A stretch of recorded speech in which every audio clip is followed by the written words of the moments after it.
नमस्कार, मैं हूं मधुकर मिश्र और आप देख रहे हैं kumbhtv.com।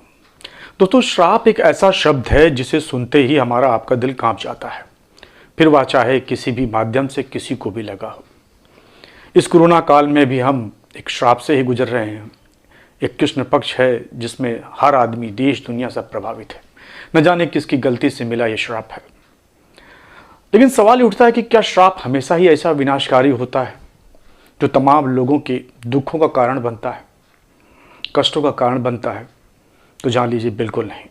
कम से कम हमारी सनातन परंपरा से जुड़ी कहानियों में तो ऐसा कहीं देखने को नहीं मिलता।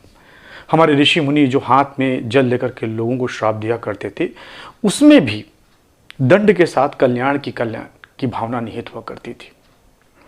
और उस श्राप से आपने देखा होगा, सुना होगा कि कोई पत्थर बन गया, कोई वृक्ष बन गया, लेकिन उसमें भी कुछ ना कुछ कल्याण निहित होता था।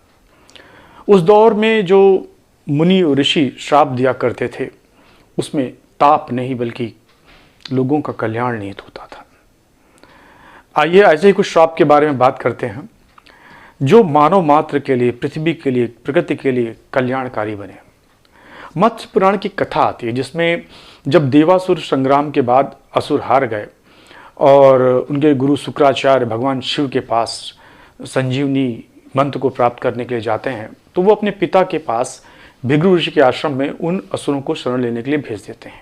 उधर भृगु ऋषि जो होते हैं वो कहीं आश्रम से बाहर गए होते हैं और असुरों को अकेला पाकर के देवता एक बार फिर उन पर आक्रमण कर देते हैं। ऐसे में जो असुर होते हैं वो भृगु ऋषि की पत्नी के पास जाकर शरण लेते हैं और उनकी पत्नी देवताओं के राजा इंद्र को, उनकी शक्ति को शक्ति विहीन कर देते हैं। और उसके बाद जब ये सब देवतागण देखते हैं तो वो भगवान विष्णु के पास शरण में जाते हैं और उधर विष्णु जी अपने सुदर्शन चक्र से भगवान भृगु ऋषि की पत्नी का सिर काट देते हैं।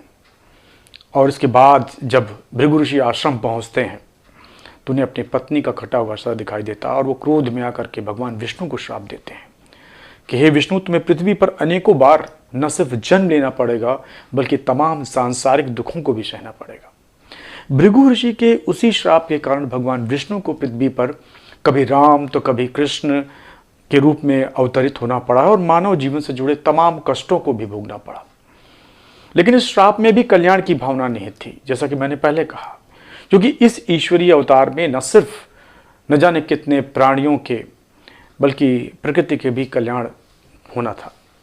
भगवान के माध्यम से न जाने कितने लोगों को मुक्ति मिली, कितने श्राप से मुक्ति पाई उन्होंने।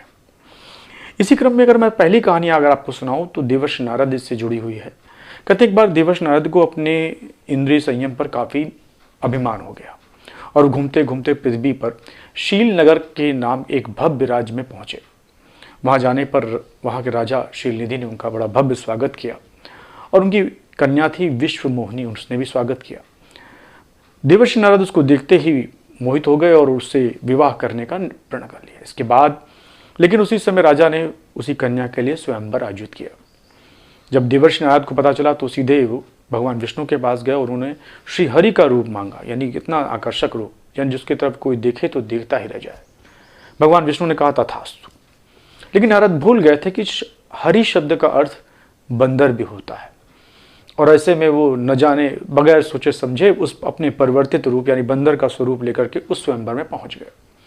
जब उनके समक्ष विश्वमोहिनी आई तो उन्होंने अपना सर आगे बढ़ाया, लेकिन विश्वमोहिनी मुस्कुराकर आगे चली गई। नारद को तो बात बहुत बुरी लगी, लेकिन उन्होंने इस बात की अनदेखी करते हुए विश्वमोहिनी से कहा, क्या तुम मेरे जैसा और कोई आकर्षक वर्ग देखने के लिए आगे जा रही हो?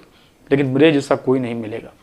यह सुनते सभी लोग हंसने लगे। तभी किसी ने कहा, वाकई आपका मुख तो वानरों यानी बंदरों में सबसे ज़्यादा सुंदर है। यह बात सुनते ही देवर्षि नारद को माथा ठनका। उन्होंने जल में अपनी परछाई देखी और वानर का रूप देख करके, अपना मुख देख करके बहुत दुखी हुए। इसके बाद विश्वमोहिनी ने भगवान विष्णु के गले में वरमाला डाल दी और वो कोई दूसरी नहीं, माता लक्ष्मी की थी, जो कि देवर्षि नारद का अभिमान तोड़ने के लिए पृथ्वी पर आई थी।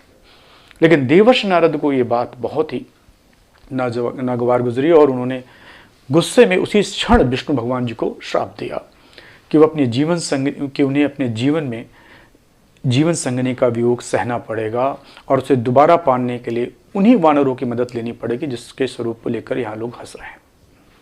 आपको याद होगा कि प्रभु राम के अवतार के समय में सीता जी को खोजने के लिए वानरों के ही मदद ली गई थी। और रामायण काल में नल नील को मिले श्राप भी इसी कल्याण का कारण बना था। कहते हैं जब नल नील छोटे थे तो एक ऋषि के आश्रम में खेलने जाया करते थे और वहाँ पर अक्सर शरारत में वहाँ के जो देव ऋषि थे उनके शालिग्राम को कभी नदी में कभी कीचड़ में फेंक देते थे। जब वो ऋषि को ये बात मालूम चली तो उन्होंने पहले तो माफ़ किया, लेकिन जब उन्होंने नदी में शालिग्राम को नदी में फेंक दिया तो ऋषि ने अपने तप बल से तो शालिग्राम वापस प्राप्त कर लिया, लेकिन नल ने को श्राप दिया कि जब कभी भी तुम कोई चीज़ नदी में फेंकोगे तो वो तैरती रहेगी। और वही श्राप लंका में जब पुल बना तो उसका एक माध्यम बना, एक कल्याण का माध्यम बना, एक उपाय का माध्यम बना।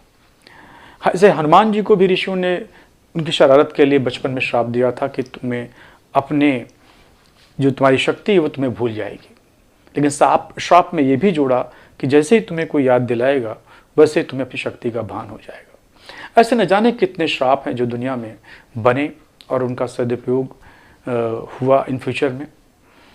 तो रामायण में आपको याद ही है कि जामवंत ने मारुति नंदन को उनकी शक्तियों का भान कराया था और वो 100 योजन का समुद्र पार करके लंका जाते हैं और प्रभु श्री राम का संदेश माता सीता को दे के आते हैं और पूरी लंका को स्वाहा करके चले आते हैं। ऐसे ही रामायण काल में गौतम ऋषि द्वारा अपनी पत्नी अहिल्या को पत्थर बनने का श्राप भी आपको पता होगा, जिसे प्रभु श्री राम का श्री चरण का स्पर्श पा करके उनका उद्धारण हुआ था।